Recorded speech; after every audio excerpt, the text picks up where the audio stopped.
Here's a bold claim. If you want to speak English more naturally, one of the best things you can do is talk at the same time as someone else. Wait, really? That sounds slightly rude.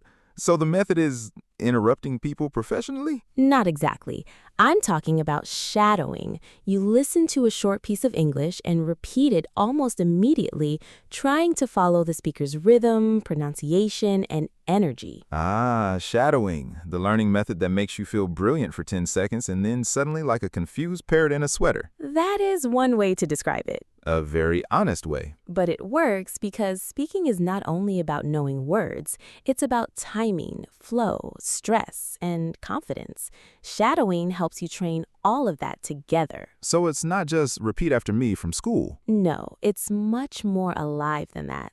It helps your mouth and your ears become friends. That sounds important because mine have not always been on the same page. Today we're talking about how to speak English every day with shadowing. Good. Let's make repetition sound less scary and a lot more useful. Hello, I'm Sarah. And I'm Simon. And this is Easy Talk English, where we help you learn real, natural English through warm, everyday conversations. Today's episode is for B1 to B2 English learners, so if that's your level, you are in a very good place. And please relax while you listen. You do not need to catch every single word. Really, you can miss a few words and still understand the meaning, the feeling, and the main idea. Yes, no stress, no panic, no dramatic decision to throw your headphones across the room because one sentence was a little fast. Please don't do that. Headphones are expensive. Today we're talking about shadowing and daily speaking practice, and we want to ask you one question. When you practice speaking English, what feels hardest? Pronunciation, speed, confidence, or just knowing what to say? Tell us in the comments, and if you enjoy this episode, please like, subscribe, and share it with someone who wants to speak English more naturally every day. Let's start with the honest truth. Shadowing feels awkward in the beginning. Deeply awkward, spiritually awkward. The first time I tried it, I felt like I was chasing someone else's sentences with a tiny net. That is such a strange image. But correct. I think many learners quit too early because the method feels unnatural at first. You hear the speaker, you try to copy them, and suddenly your mouth feels heavy. Yes, and your brain says, absolutely not. We do not behave like this in public. Exactly. But that awkwardness is normal. It doesn't mean the method is bad. It usually means your ears and your mouth are doing something new together. I remember trying shadowing with a short podcast clip. The speaker sounded calm and steady. I sounded like a man running down the stairs in socks. That is very vivid. Thank you. I bring realism. My first experience was similar. I used a simple interview clip, maybe 20 seconds long, and I thought, this will be easy. It was not easy. I could understand the words when I listened, but when I tried to repeat in real time, I kept getting stuck after 5 or 6 words. That exact feeling. You think you know the sentence, and then suddenly it disappears right in front of you. Yes, because understanding and producing language are different skills. Here's where I want to challenge you. Go on. Here's where I want to challenge you. I think some people force shadowing too early. If the audio is too fast or too advanced, it just becomes suffering with subtitles. I agree with that. The level matters, but I still think learners often underestimate themselves. They hear one difficult moment and assume, this method is not for me. Fair. I think shadowing should feel challenging but not impossible, like lifting a bag that is heavy enough to build strength, not heavy enough to hurt your back. That metaphor makes the whole idea very clear. Good. I also think people feel embarrassed because they do not sound good immediately. Of course, but that's true for almost everything. The first time you try a dance step, you don't look smooth. The first time you cook a new recipe, the kitchen may look slightly tragic. Slightly? Fine, very tragic. Thank you for respecting reality. So if you're listening and shadowing feels awkward at first, that does not mean you're doing it wrong. It may simply mean you're beginning. Yes, awkward is often the front door of progress, which is rude but true. Now let's talk about what shadowing actually helps with. Many learners think it's only about pronunciation, but it's also about rhythm. Rhythm is the magic part.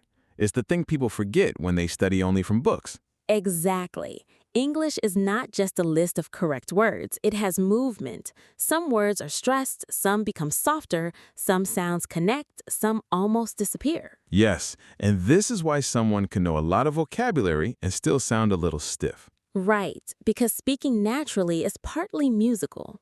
I had a moment with this a few years ago. I was shadowing a short video, and I noticed the speaker didn't say every word like it was standing alone.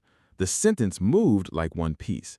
Before that, I have been speaking English like I was placing bricks one by one. That is such a good metaphor. Thank you. Very heavy, very educational. I had a similar experience with the phrase, "What are you going to do?" On paper, it looked long and clear, but in natural speech, it changed shape. It became faster, lighter, more connected.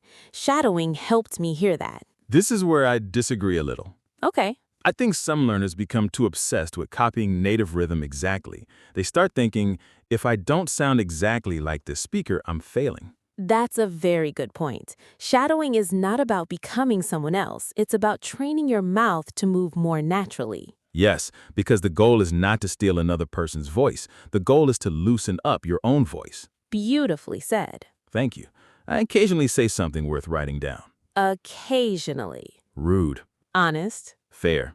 I tell students to think of shadowing like learning to ride a bicycle behind someone.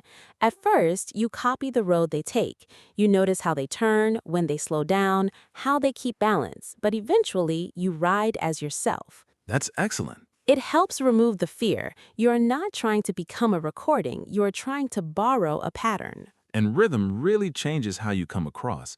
Even if your grammar is simple, good rhythm can make your speech sound more natural and more confident. Yes, not perfect, but more alive. Also, this matters if you often sound too flat. Shadowing can teach you where the sentence rises, where it drops, where it breathes. Exactly. It teaches the feeling of the sentence, not just the skeleton. If you're listening, try paying attention to the music of the English, not only the meaning. That is where a lot of speaking progress begins. Especially if you want your English to sound less memorized and more real. We need to talk about frequency because this is where people become extremely ambitious for 3 days and then disappear. Yes, the classic new plan, new life, new notebook phase. Exactly. Very exciting, very short. I think shadowing works best when it becomes part of daily life, even in a small way. 5 minutes, 10 minutes, one short clip repeated a few times. This is where I want to argue. Of course. 5 minutes sounds too small. It sounds almost suspicious. Can real progress come from something that short? Yes, if it happens regularly. The problem with long practice is that it looks serious, but it's hard to sustain. Short daily practice is easier to keep at. I hate how sensible that is. Thank you. I used to do these giant practice sessions on weekends. 1 hour of shadowing, lots of energy, lots of tea, lots of dramatic belief in my future. Then Monday came, Tuesday came, Wednesday came, and I did nothing. That's very common. Then I changed to one short clip every day during breakfast. Suddenly, I was more consistent. Less glamorous, but more consistent. That's exactly the point. Daily repetition helps your mouth pick up patterns little by little. And here's a surprising fact for listeners. In everyday conversation, many people speak at around 120 to 150 words per minute. No wonder shadowing can feel fast at first. Yes, and that fact really helps because learners often think, why is my brain so slow? But real speech moves quickly. Which means if you can only shadow 3 or 4 words at first, that is not a personal failure. That is normal. Very normal. Still, I think some people should slow down the audio in the beginning. I agree, but only a little. If you slow it down too much, the rhythm becomes strange. See? This is our third disagreement, and I'm enjoying it. I'm happy for you. Thank you. I think a slightly slower version can help you find your footing, but after that, you should come back to natural speed because shadowing is about speaking in real time. That phrase matters, in real time, because conversation does not wait politely while you search for 3 minutes. Exactly. I once used a clip that was too long, nearly 2 minutes. Terrible idea. By the end, I was not practicing English. I was surviving English. That's why shorter is smarter. 1 sentence, then 2, then maybe 20 seconds. Build up slowly. Build up. That's the secret to so many good habits, honestly. It really is. Shadowing is not a performance, it's training. Like doing small repetitions at the gym, but for your mouth. Much less sweaty, hopefully. Depending on the sentence.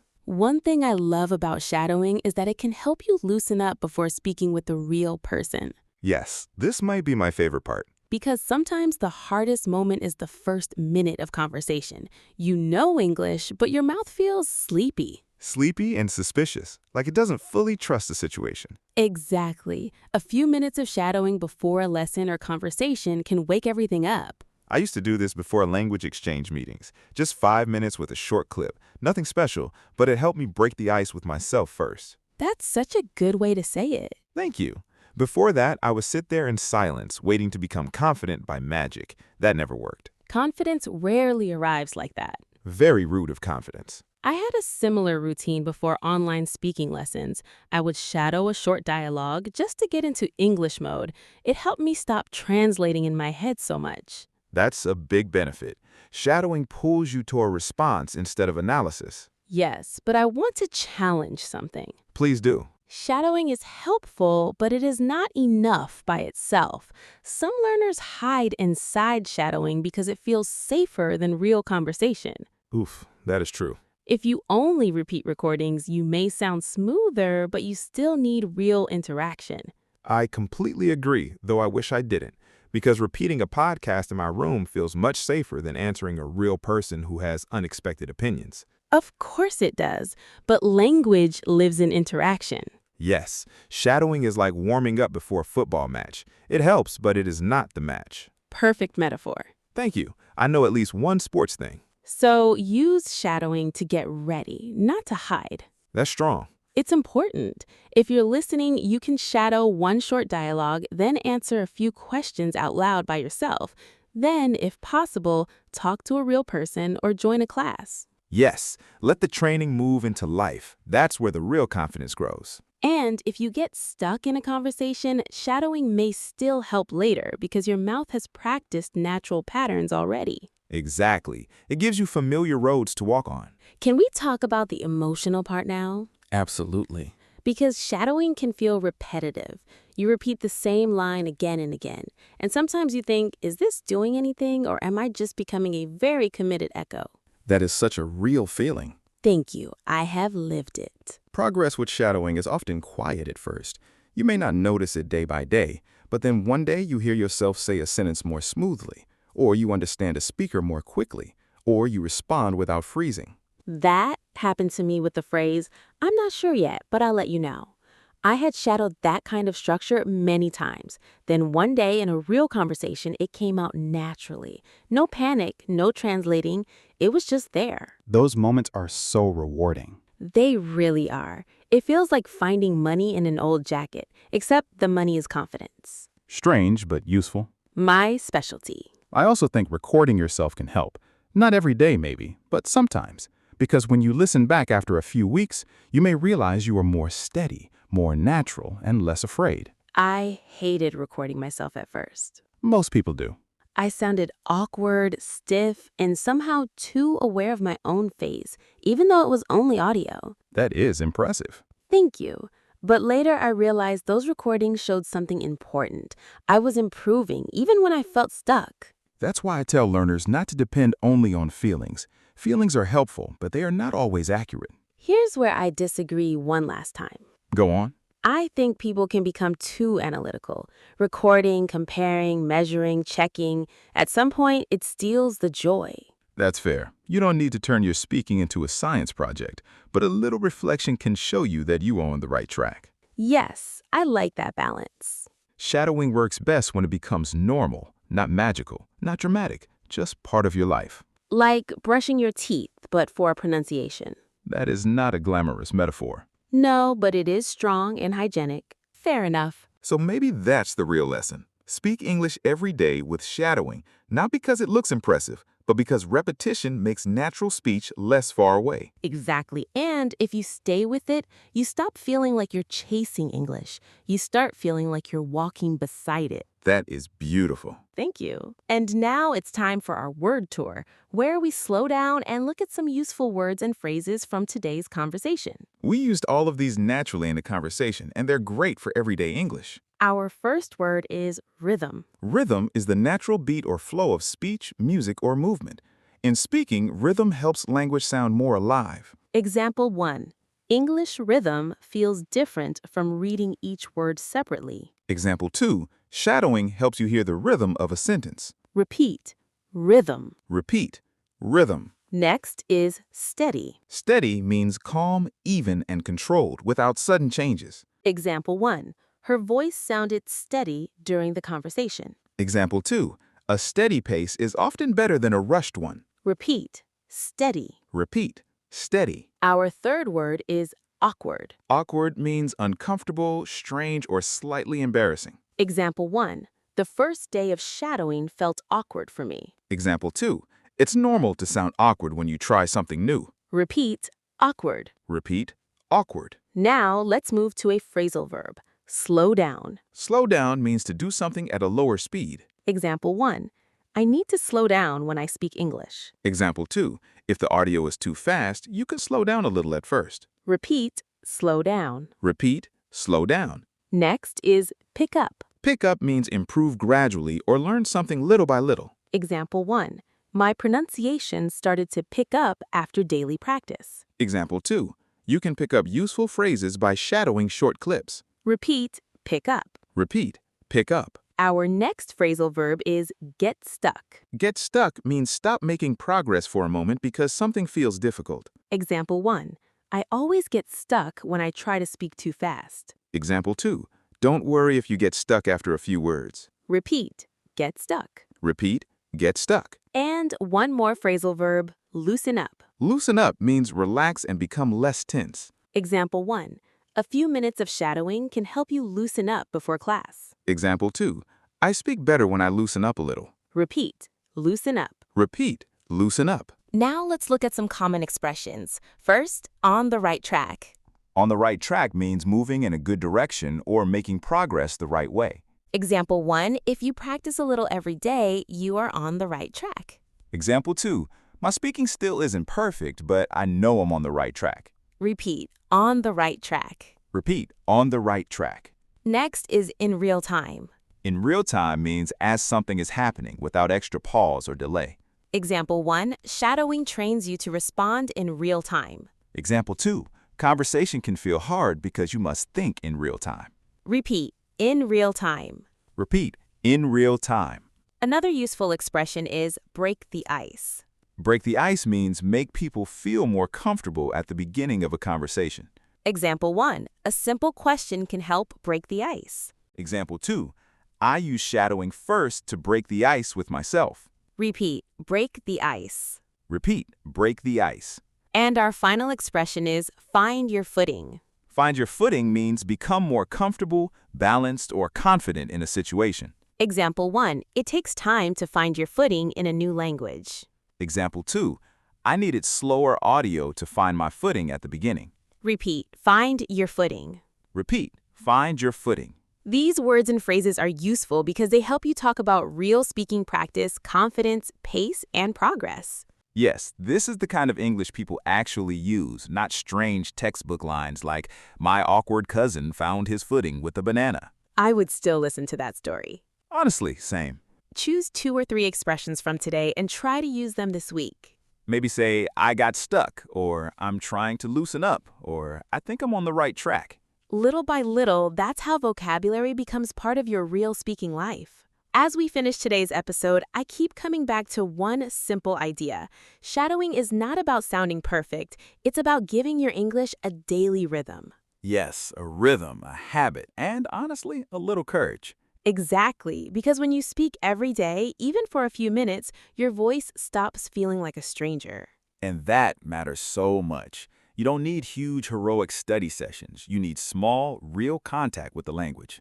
A short clip, a few repeated lines, a little patience. And maybe less drama than I usually bring to things. That would help, yes. Rude, but fair. So here's our quiet question for you today. What would happen if you gave your English just 5 honest minutes of speaking every day? Sit with that, and maybe try it this week. If you enjoyed this episode, please like, subscribe, and share it with someone who wants to speak more natural English. And tell us in the comments what feels hardest about shadowing for you. This is Sarah. And this is Jake. And you have been listening to Syme. Bye.